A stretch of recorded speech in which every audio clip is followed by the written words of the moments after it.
नमस्कार, नमस्ते बिहार में राहुल ओझा आपके साथ। नमस्ते बिहार, मैं हूं आपके साथ शिप्रा झा। और इस बीच पटना से बड़ी खबर है, जहां जेडीयू के युवा नेता की हत्या कर दी गई है। सौरभ कुमार की गोली मारकर हत्या कर दी गई है। सौरभ के साथी मुनमुन कुमार घायल बताए जा रहे हैं। पुनपुन थाना क्षेत्र के पैमार गांव की घटना सामने आई है। रात 12:30 बजे की ये घटना बताई जा रही है। रात में ही मौके पर मिस्सा भारती पहुंची थी, हालात का जायजा लिया था। परसा बाजार के रहने वाले सौरभ थे। शादी समारोह से लौटने के दौरान उन्हें गोली मार दी गई।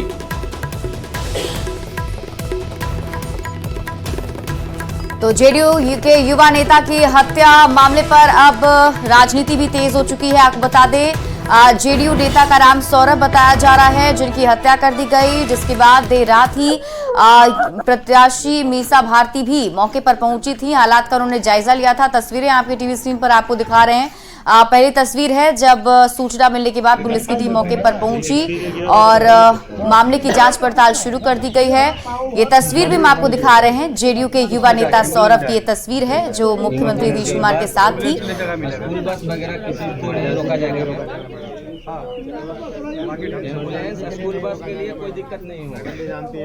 और अमरजीत हमारे साथ संवाददाता जुड़े हैं। अमरजीत, जेडीयू युवा नेता की हत्या कर दी गई है, क्या पूरा मामला सामने आया है? पुलिस की कार्रवाई कहां तक आगे बढ़ी है?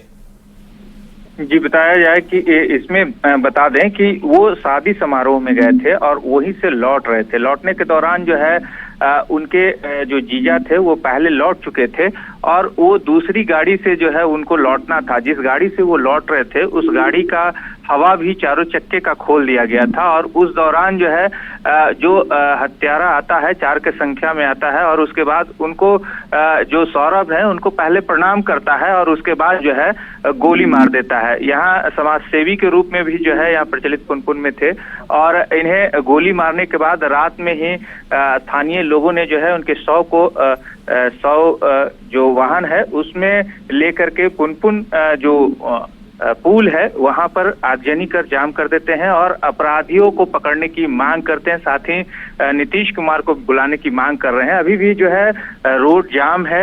यहाँ पर सिटी एसपी पहुंचे हुए हैं। साथ ही जो है लगभग 12 थानों की पुलिस यहाँ पर मौजूद है और लोग समझाने की कोशिश कर रहे हैं। स्थानीय लोग किन्हीं आने का इंतजार कर रहे हैं। अमनौर के विधायक का इंतजार किया जा रहा है और यहाँ पर जो लोग हैं सभी लोग आक्रोशित हैं कि हत्या के 2 घंटे के बाद पुलिस पहुंचती है और उसके बाद कार्रवाई करती है। हालांकि सिटी एसपी ने बताया है कि इस मामले में हमारी टीम लगी हुई है और अपराधियों को पकड़ने की कोशिश की जा रही है। फिलहाल जो है रोड जाम जो NH 83 है वो जाम है और स्थानीय लोग 100 को जो है रोड पे रखे हुए हैं। चलिए, बिल्कुल। तो इस हत्या के बाद से आक्रोश भी नजर आ रहा है। बहुत बहुत शुक्रिया इस अपडेट के लिए अमरजीत आपका।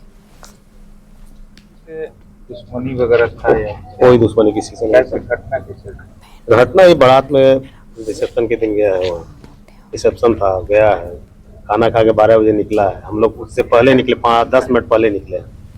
10 मिनट पहले निकले हैं, घर पे आए हैं तो वहाँ से लेकिन बोला कि गोली लग गया। सही जान किसी पे शक वगैरह भी है? अभी तो किसी पर शक।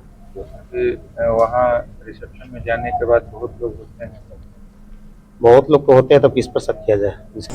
मोटरसाइकिल सवार अज्ञात लोगों द्वारा गोली मार दिया गया और उनको लोग अस्पताल ले गए।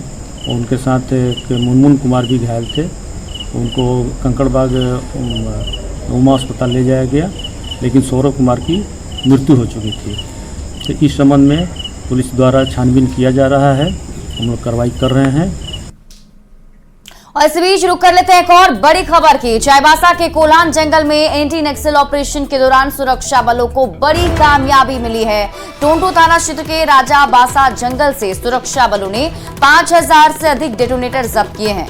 राजाबासा जंगल में सीआरपीएफ की 60वीं बटालियन, झारखंड जगुआर और जिला पुलिस के ज्वाइंट ऑपरेशन में सफलता मिली। पुराने कैंप के नीचे छिपाकर रखे गए विस्फोटक के बारे में बरामद किए गए हैं और बताया जा रहा है कि चुनाव से पहले भारी मात्रा में ये विस्फोटक सामान जब्त होने से सुरक्षा बल सतर्क दिख रहे हैं। पिछले साल मार्च महीने में नोवा मुंडी और बड़ा जामदा के मेरेल गाड़ा और बालजोड़ी की एक माइनिंग कंपनी के मैगजीन हाउस से नक्सलियों ने 5000 से ज्यादा डेटोनेटर और दूसरा विस्फोटक लूट लिया था। माना जा रहा है कि ये वही विस्फोटक हो सकते हैं। हालांकि पुलिस की ओर से आज पूरे मामले का खुलासा किया जा सकता है।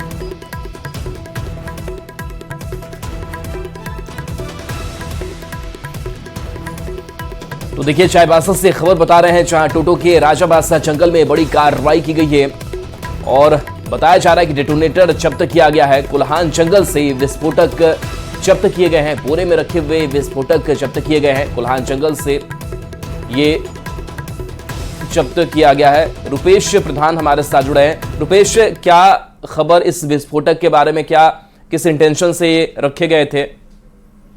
देखिए, अभी पुलिस द्वारा इन विस्फोटकों की बरामदगी के बारे में पूरी तरह खुलासा नहीं किया गया है, लेकिन हमारे सूत्रों से जो भी हमें जानकारी मिली है, ये संभवतः वही विस्फोटक हो सकते हैं। पिछले साल मार्च महीने में नोआमुंडी और बड़ा जामदा क्षेत्र में जो माइनिंग कंपनी के उन्हें नक्सलियों ने लूट लिया था और संभवतः वही ये हो सकते हैं। और इन डेटोनेटर जो विस्फोटक हैं, इनका उपयोग नक्सलियों द्वारा जैसे आईडी बम बनाने या अन्य एक्सप्लोसिव बनाने में यूज किया जाता है। तो ये भारी तादाद में जो एक्सप्लोसिव बरामद हुए हैं, 20 से अधिक बोरा में जो जानकारी मिल रही है, 20 से अधिक बोरा में भरे हुए एक्सप्लोसिव को पुराने एक नक्सली कैंप में उन्होंने छुपा कर रखा था और आगे प्लान के मुताबिक इनका हो सकता है कि कहीं इन्हें एक्सप्लोसिव बनाया जाता, लेकिन सुरक्षा बलों को उससे पहले बड़ी सफलता मिली है कि भारी तादाद में ये जो विस्फोटक हैं इन्हें बरामद कर लिया गया है और संभवतः आज पुलिस इसका खुलासा कर सकती है। जी, चलिए, शुक्रिया रुपेश इस अपडेट के लिए आपका। और ये तस्वीर भी हम दिखा रहे हैं, ये तस्वीर है उस विस्फोटक की जो बोरे के अंदर बरामद किया गया है। और आप देखिए, सीआरपीएफ जगुआर पुलिस ने बड़ी कार्रवाई की है और उसके बाद ये तस्वीर भी जारी की गई है, जो तस्वीर हम आपके टीवी स्क्रीन पर आपको दिखा रहे हैं। बताया जा रहा है कि सभी विस्फोटक जो है वहां पर लगाए गए थे। कहीं ना कहीं एक बड़ी साजिश थी जिसका खुलासा पहले ही पुलिस ने कर लिया है।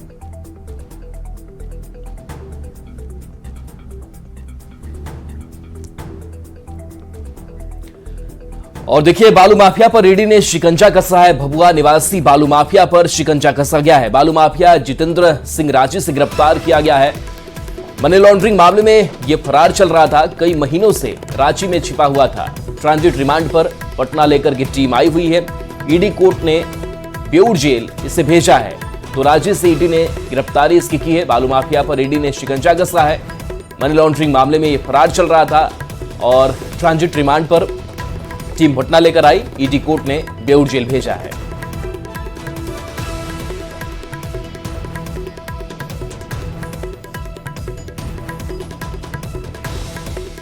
तो भभुआ निवासी बालू माफिया पर शिकंजा कसा गया है। बालू माफिया का नाम जितेंद्र सिंह बताया जा रहा है, इसे गिरफ्तार किया गया है।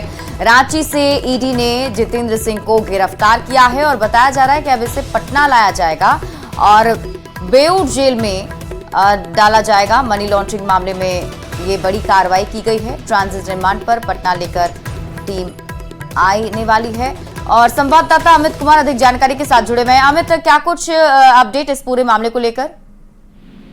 देखिए, ये पूरा मामला जो है वो मनी लॉन्ड्रिंग से जुड़ा हुआ है और बिहार में जिस तरह से बिहार झारखंड में अवैध बालू का खनन होता है, उससे जो ब्रॉसन नामक एक कंपनी है वो लगातार बालू का अवैध खनन कर रही थी। हालांकि वो बालू को लेकर के लीगल लाइसेंस उसके पास है, लेकिन उसके बावजूद भी बालू का अवैध खनन करके करोड़ों का जो मनी लॉन्ड्रिंग है वो किया था। और इसी मामले में लगातार कार्रवाइयां चल रही थी, जिसमें 5 कार्रवाई पहले हो चुकी है। 5वीं कार्रवाई जो है वो सुभाष यादव के तौर पे हुई थी। लालू यादव के बेहद करीबी बताए जाते हैं सुभाष यादव। उनकी गिरफ्तारी पटना के दानापुर से सटे जो इलाके हैं वहां से 9 मार्च को की गई थी। उन्हीं का ये सहयोगी है जितेंद्र सिंह, जिनकी गिरफ्तारी रांची से ईडी ने किया है। कांटा टोली स्थित एक होटल है जहां से इसकी गिरफ्तारी सुनिश्चित की और फिर रांची कोर्ट में प्रोड्यूस करके, ईडी की जो कोर्ट है वहां प्रोड्यूस करके आज पटना लेकर के पहुंचने वाली है और पटना ये आकर के यहाँ पे कोर्ट में प्रोड्यूस किया जाएगा, न्यायिक हिरासत में भेजा जाएगा। और फिर ईडी के जो सूत्र हैं जिनसे जानकारी मुझे मिली है उसके मुताबिक ईडी जो है इन्हें रिमांड पर लेगी और फिर पूछताछ आगे की जाएगी कि कैसे ये पूरा नेक्सस चल रहा था। क्योंकि जो 5 आरोपी गिरफ्तार हुए पहले, उनसे भी ईडी ने पूछताछ किया है, घंटों पूछताछ किया। अमित, आप इस पर नजर बनाए रखिए, वापस भी आपसे अपडेट लेंगे। बहुत बहुत शुक्रिया तमाम जानकारी के लिए।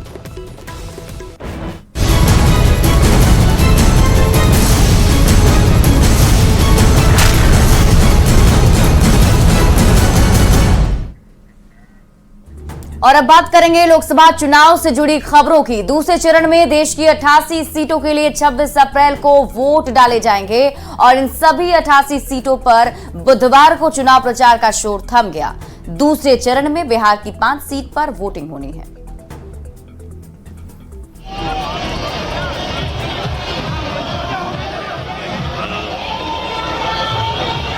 बिहार में 5 सीटों के लिए प्रचार का शोर थम गया। दूसरे दौर में 26 अप्रैल को भागलपुर, बांका, किशनगंज, कटिहार और पूर्णिया में वोट डाले जाएंगे।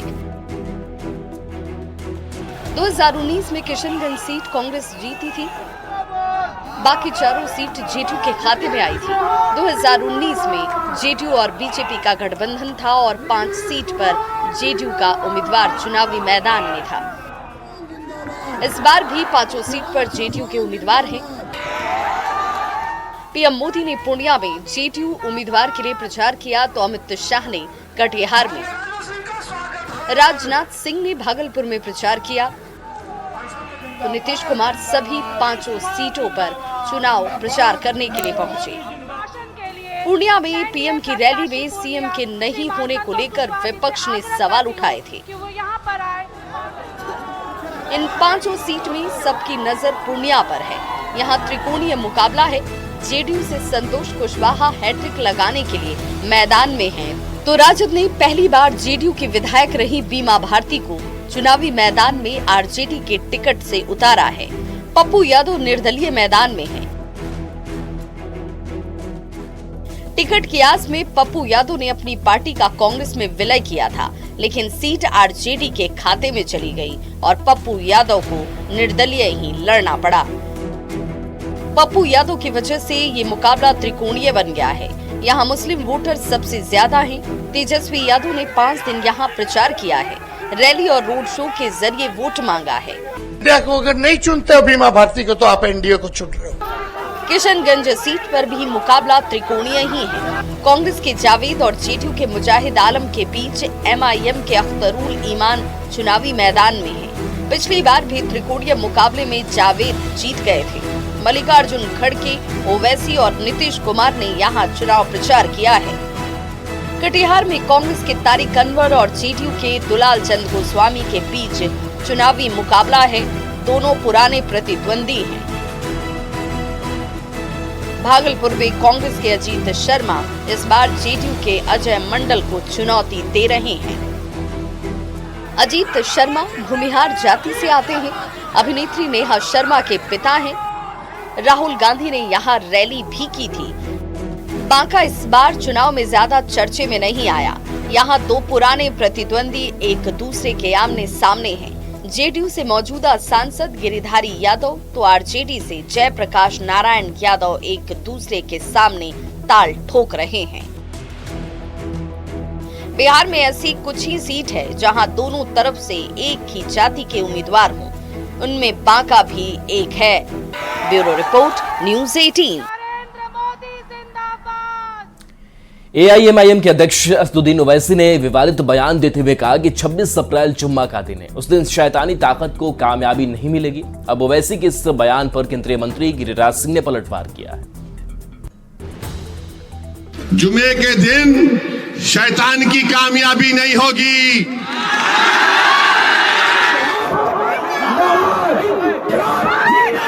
शैतान जो होता है दूसरे को ही शैतान कहता है। चुनावी लड़ाई शैतान तक आए। अपने विवादित बयानों को लेकर चर्चा में रहने वाले एआईएमआईएम के अध्यक्ष असदुद्दीन ओवैसी ने दूसरे फेज की वोटिंग से पहले देश की सियासत में शैतान की एंट्री करा दी है। किशनगंज में चुनावी सभा को संबोधित करते हुए ओवैसी ने कहा कि 26 अप्रैल को आपको एक तारीख बनाना है। उस दिन जुम्मा का दिन है, मुबारक दिन है और उस दिन शैतानी ताकत को कामयाबी नहीं मिलेगी, न ही शैतान को कामयाबी मिलेगी। इसलिए नमाज पढ़ने से पहले और बाद दोनों समय वोट डालिए। 26 तारीख को जुमे का दिन है, मुबारक दिन है। जुमे के दिन शैतान की कामयाबी नहीं होगी, ना शैतानी ताकतों की कामयाबी होगी इंशाअल्लाह ताला। किसकी कामयाबी होगी? आपकी कामयाबी होगी इंशाअल्लाह ताला। असदुद्दीन ओवैसी के बयान पर बेगूसराय से बीजेपी के उम्मीदवार गिरिराज सिंह ने पलटवार किया है। गिरिराज सिंह ने कहा कि शुक्रवार का दिन संतोषी माँ का है, माँ का मुंह देखकर जाएंगे तो सारे शैतान भाग जाएंगे। जो भी वो शैतान छोड़ेंगे, सारे शैतान को डब्बे में बंद करके, और उस दिन हम लोगों के शुक्रवार को संतोषी माता होती हैं, संतोषी माता का मुंह देख के जाएगा, सारे शैतान नाश हो जाएंगे। असदुद्दीन ओवैसी अक्सर बयान देते हैं जिस पर विवाद होता रहता है। एक बार फिर ओवैसी ने विवादित बयान देकर चुनावी माहौल को गरमा दिया है। सवाल ये कि क्या वोटों के ध्रुवीकरण के लिए नेताओं का इस तरह का बयान ठीक है? न्यूज़ 18 के लिए किशनगंज से आशीष सिन्हा और बेगूसराय से संतोष की रिपोर्ट। और यहाँ रुक रहे एक छोटे से ब्रेक के लिए, जल्द लौटते हैं वापस।